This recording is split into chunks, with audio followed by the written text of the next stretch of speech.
நான் காரிலே வந்து கொண்டு இருக்கிற பொழுது ஒரு பாட்டு ஒலித்தது. என்னுடைய காரில் இயல்பாக ஒலித்த ஒரு பாடல், எட்டடுக்கு மாளிகையில் ஏற்றி வைத்த என் தலைவன் விட்டு விட்டு சென்றானடி வேறுபட்டு நின்றானடி அப்படின்னு ஒரு பாட்டு.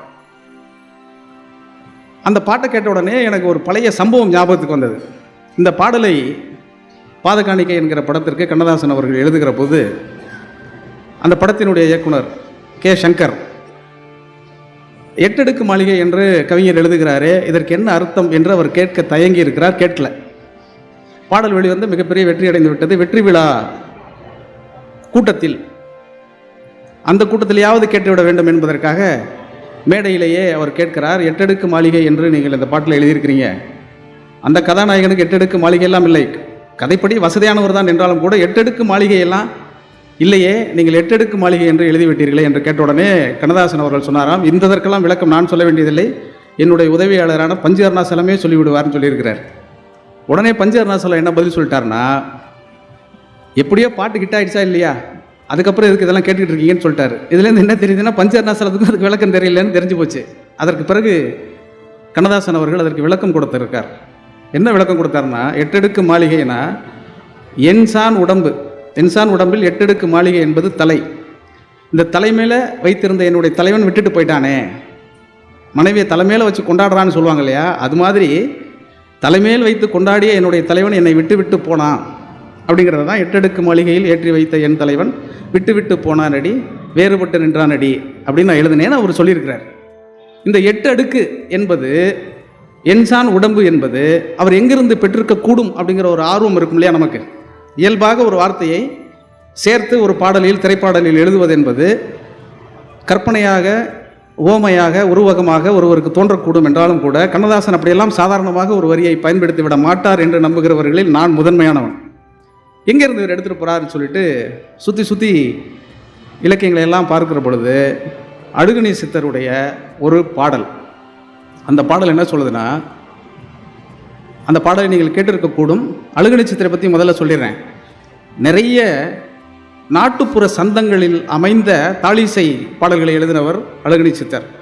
அழுகுனி சித்தர்னு சொல்லுவாங்க, அவர் அழகு அணி சித்தர் என்று சொல்லப்பட்டவர். அப்புறம் காலப்போக்கில் அவர் அழுகுனி சித்தர் என்று ஆகிவிட்டது. ஏன்னா அந்த பாடலுடைய தன்மைகள் ஒப்பாரி தன்மையிலால் அமைந்திருந்ததனால் அது அப்படி அவர் பெயர் மாறி இருக்கக்கூடும், மருவி இருக்கக்கூடும்னு ஒரு சொல்லப்படுகிறது. அது எவ்வளோ தூரம் உண்மையினெல்லாம் நமக்கு தெரியல. அந்த அழுகுனி சித்தர் அவர்கள் தன்னுடைய பாடல் வரிகளை எழுதி கொண்டே வருகிற பொழுது ஒரு விஷயத்தை சொல்கிறார். அவர் என்ன சொல்கிறாருன்னா, இந்த உடம்பு மொத்தத்தையும் வாழ்க்கை மொத்தத்தையும் 2-3 வரிகளில் அவர் அடுக்கிவிட்டு போகிறார். மொத்தமாக நம்முடைய வாழ்க்கையில் அன்றாட நிகழ்வுகளில் நாம் புரிந்து கொள்ள வேண்டிய சில விஷயங்கள் நம்மளை திரைப்பட பாடல்கள் வழியாகவே நமக்கு கிடைத்து கொண்டே இருக்கிறது. அது எப்படியோ தெரிந்தோ தெரியாமலோ நாம் உள்வாங்கிக் கொள்கிறோம் அல்லது உதறிவிட்டு செல்கிறோம்.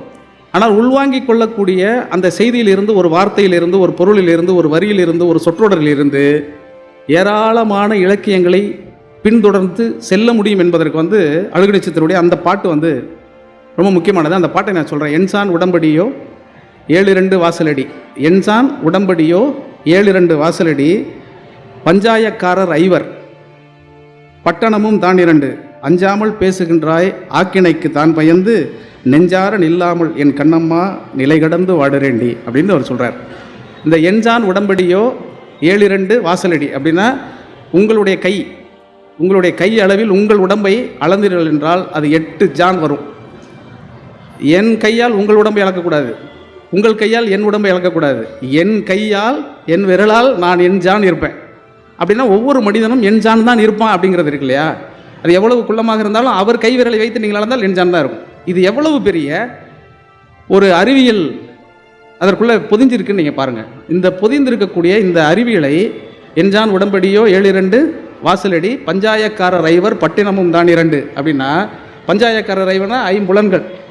இந்த ஐம்புலன்களிலே 2 தான் முக்கியமானது, கண்ணும் காதும் தான் ரொம்ப முக்கியமானது. ஏனென்றால் நான் பேசக்கூடியதை நீங்கள் பார்ப்பதை விடவும் கேட்டுக்கொண்டு இருக்கிறீர்கள்ங்கிறது தான் எனக்கு ஆனந்தம். அதை தாண்டி நீங்கள் கேட்டுக்கொண்டிருந்தாலும் நீங்கள் கேட்பதற்கான விஷயங்களை நான் படித்து கொண்டு வந்தேன் என்பது தான் ரொம்ப முக்கியமானது. எனவே கண்ணும் காதும் இந்த ஐம்புலன்களில் ரொம்ப முக்கியமானது. பஞ்சாயக்காரர் ஐவர் பட்டினமும் தான் 2, அஞ்சாமல் பேசுகின்றாய் ஆக்கினைக்கு தான் பயந்து நெஞ்சார நில்லம்மல் என் கண்ணம்மா நிலை கடந்து வாடுறேண்டி அப்படிங்கிற இந்த பாட்டை ஒரு பெண்ணை வைத்து அவர் சொல்கிறார். ஒரு பெண்ணை வைத்து சொல்லக்கூடிய இந்த பாடலை எடுத்துக்கொண்டு திரைப்படத்திற்கு அவர் எழுதுகிற பொழுது அவர் எப்படி அதை மாத்திரா இருப்பாருங்க. 8 அடுக்கு மாளிகையில் ஏற்றி வைத்த என் கணவன் விட்டு விட்டு சென்றாரடி, என்னை வேதனை வேறுபட்டு நின்றானடி அப்படின்னு போயிட்டே இருக்கு. இது என்ன, இந்த பாட்டுக்குள்ள இந்த செய்தியை சொல்ல வேண்டும் என்பதை அவர் எங்கிருந்து எடுத்திருப்பாருன்னு திருப்பி எனக்கு ஒரு யோசனை வந்துருச்சு. இயல்பாக சினிமா பாடல்கள் எழுதுகிற பொழுது நமக்கு தோன்றக்கூடிய விஷயங்கள் எங்கே இருந்தாலும் ஒரு சின்ன பொறி கிடைக்கும். அந்த பொறியிலிருந்து ஊதி ஊதி பெரிதாக்குவது தான் பொதுவாகவே திரைப்பட பாடல்களுடைய சூட்சமம். அந்த சூட்சமத்தை எங்கிருந்து நம்ம கற்றுக்கிறோங்கிறது ரொம்ப முக்கியமானது. அது கண்ணதாசனை பொறுத்த வரைக்கும், அல்ல கண்ணதாசனை மாதிரி அந்த காலத்தில் பாட்டு எழுதி கொண்டு இருந்த ஆக சிறப்பான பாடல்கள் எல்லாம் எழுதி குவித்திருக்கக்கூடிய மருதகாசிக்கும் பட்டுக்கோட்டையாருக்கும் உடுமலை நாராயணகவிக்கும் இன்னும் நிறைந்த பாடலாசிரியர்கள் எல்லோருக்கும் வாய்த்திருக்கிறது. தமிழில் நான் கண்ணதாசன் என்று சொல்வது இந்த பாடலுக்கு பொருத்தமாக இருக்கிறது என்பதனால் அவர் சொல்கிறேன். இவர் மட்டுமல்ல, இன்னும் ஏராளமானவர்கள் ஏராளமாக எழுதி குவித்திருக்கிறார்கள். எல்லாவற்றுக்கும் பின்னாலும் இந்த சங்க இலக்கியங்களும் பக்தி இலக்கியங்களும் இடைக்கால இலக்கியங்களும் சிற்றிலக்கியங்களும் உள்ளே ஊடாடி ஊடாடி வந்து கொண்டே இருக்கிறதுங்கிறது தான் திரைப்பட பாடல் எழுத வந்த பொழுது நான் அடைந்த சந்தோஷம் என்னவென்றால், நாங்கள் இலக்கியத்தை விட்டுவிடாமல் இன்னமும் பாடல் எழுதி கொண்டிருக்கிறோங்கிறது தான். அதை விட்டுவிடாமல் எழுதி கொண்டிருக்கிறோங்கிறது நான் என் வரையில் சொல்கிறேன். இப்போ வர்ற பாட்டெல்லாம் பாட்டாப்பான்னு நீங்கள் கேட்டிங்கன்னா அதுக்கு என்னிடம் பதில் கிடையாது.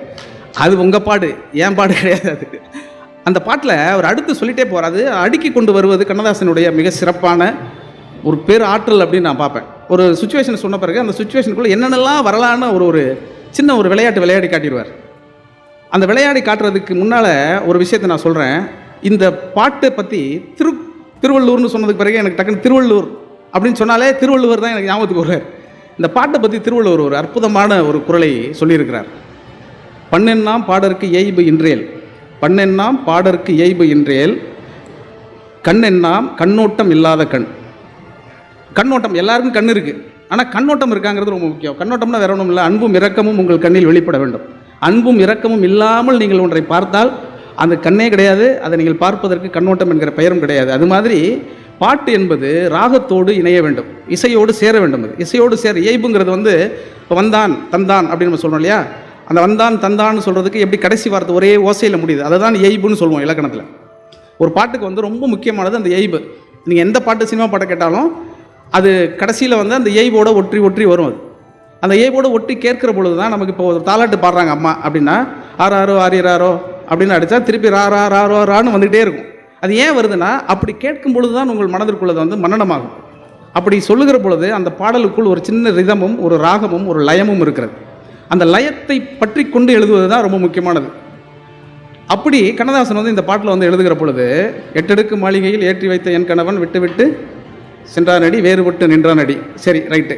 அதுக்கப்புறம் சொல்கிறாரு, தேரோடும் வாழ்வில் என்று ஓடோடி வந்த என்னை போராட வைத்தானடி. அது எப்படி அந்த வார்த்தைகள் விடுது பாருங்கள். அந்த ஓசைக்குள்ளே அந்த வார்த்தையை அடுக்கி அவர் சொல்லி கொண்டு இருக்கிறது எல்லா இடத்துலையும் பாருங்கள். ஒரு நெடிலாக போடுறாரு, தேரோடும் வாழ்வில் என்று ஓடோடி வந்த என்னை போராட வைத்தானடி கண்ணில் நீரோட விட்டானடி. அதுக்கு அடுத்தது அவர் போடுறார். இதுதான் ரொம்ப ஆச்சரியமாக இருக்கும். இது ரெண்டும் சொல்லிட்டார். இப்போ சுச்சுவேஷன் சொல்லிட்டார். என்னை கட்டிக்கிட்டவர் என்னை விட்டுட்டு போயிட்டார், நல்லா இருக்கும் வாழ்க்கை நினச்சி நான் வந்தேன், அவர் போயிட்டார் அப்படின்னு சொல்லிட்டு அதுக்கு அடுத்ததுக்கு ரீசன் சொல்லுவாங்க பாருங்கள். ரொம்ப பிரமாதமாக அது எப்படி அவர் கட்டமைக்கிறாருங்கிறத ரொம்ப ஆச்சரியமாக இருக்கும் எனக்கு. கையளவு உள்ளம் வைத்து கடல் போல் ஆசை வைத்து விளையாட சொன்னானடி, என்னை விளையாட சொன்னானடி, அவனே விளையாடி விட்டானடி. முடிஞ்சிருச்சா? எல்லாமே எங்கே விளையாடிட்டாங்கிறது அது ரொம்ப இதை சொல்லி முடிச்சிட்டார்ல, இதோட பாட்டு முடிஞ்சிருச்சு. ஆனால் அதுக்கப்புறம் ஒரு கன்க்ளூஷன் எப்போதுமே கொடுப்பார். கண்ணதாசன் இருக்கக்கூடிய அவருடைய எல்லா பாடல்களிலும் ஒரு பாடலை தொடங்கினால் அந்த பாடலுக்குள் எடுப்பு தொடுப்பு முடிப்பு அப்படின்னு ஒன்று இருக்குது. எங்கே ஆரம்பிக்கிறாரோ அது ஒரு திரைக்கதை போல் அடுத்ததாக சொல்லி கொண்டு வந்துவிட்டு இறுதியாக சொல்வார், காலங்கள் உள்ளவரை காலங்கள் உன்னவரை கன்னியர்கள் யாருக்கும் இந்த காதல் வரக்கூடாதடி, என் கோலம் வர வேண்டாமடி. இது லவ் வந்தது அந்த அம்மாவுக்கு தான். அந்த அம்மா உலகத்தில் இருக்க எந்த பொண்ணுக்கும் லவ் வரக்கூடாதுன்னு ஒரு சாபம் விட்டுட்டு பாட்டை முடிக்கிருப்பாங்க. ஏன்னா அவ்வளோ சோகம் அந்த அம்மாவுக்கு அந்த காதலால் நேர்ந்து விட்டதுங்கிறத இது சொல்லிக்கொண்டே போகிற பொழுது, இதை அந்த படத்தோடு நம்ம சேர்ந்து ரசிக்கிற பொழுது இது பாட்டு அந்த படத்தோடு பொருந்தி வருகிறது என்பது ஒன்று. ஆனால் பாட்டுக்கு வெளியில் இதை கேட்கும்பொழுது கூட உங்களுக்கு அந்த 8 அடுக்கு மாளிகை என்கிற சொல் உங்களுக்குள் நின்றுது.